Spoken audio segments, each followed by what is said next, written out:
یسایہ 50واں باب۔ خداوند یوں فرماتا ہے کہ تیری ماں کا طلاق نامہ جسے لکھ کر میں نے اسے چھوڑ دیا کہاں ہے؟ یا اپنے قرض خواہوں میں سے کس کے ہاتھ میں نے تم کو بیچا؟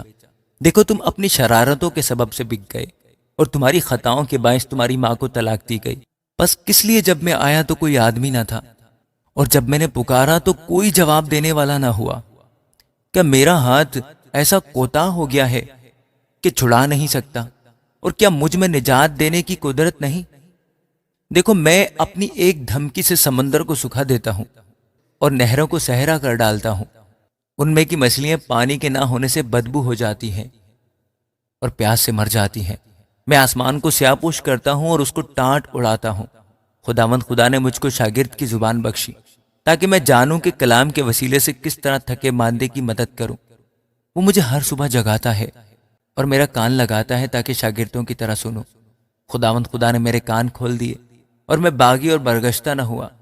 میں نے اپنی پیٹھ پیٹنے والوں کے اور اپنی داڑھی نوچلے والوں کے حوالہ کی۔ میں نے اپنا منہ رسوائی اور تھوک سے نہیں چھپایا، پر خداوند خدا میری حمایت کرے گا، اور اس لیے میں شرمندہ نہ ہوں گا۔ اور اسی لیے میں نے اپنا منہ سنگ خارہ کی مانند بنایا، اور مجھے یقین ہے کہ میں شرمسار نہ ہوں گا۔ مجھے راست باز ٹھہرانے والا نزدیک ہے، کون مجھ سے جھگڑا کرے گا؟ آؤ ہم آمنے سامنے کھڑے ہوں۔ میرا مخالف کون ہے؟ وہ میرے پاس آئے۔ دیکھو خداوند خدا میری حمایت کرے گا، کون مجھے مجرم ٹھہرائے گا؟ دیکھ وہ سب کپڑے کی مانند پرانے ہو جائیں گے، ان کو کیڑے کھا جائیں گے۔ تمہارے درمیان کون ہے جو خداوند سے ڈرتا اور اس کے خادم کی باتیں سنتا ہے؟ جو اندھیرے میں چلتا اور روشنی نہیں پاتا، وہ خداوند کے نام پر توکل کرے اور اپنے خدا پر بھروسہ رکھے۔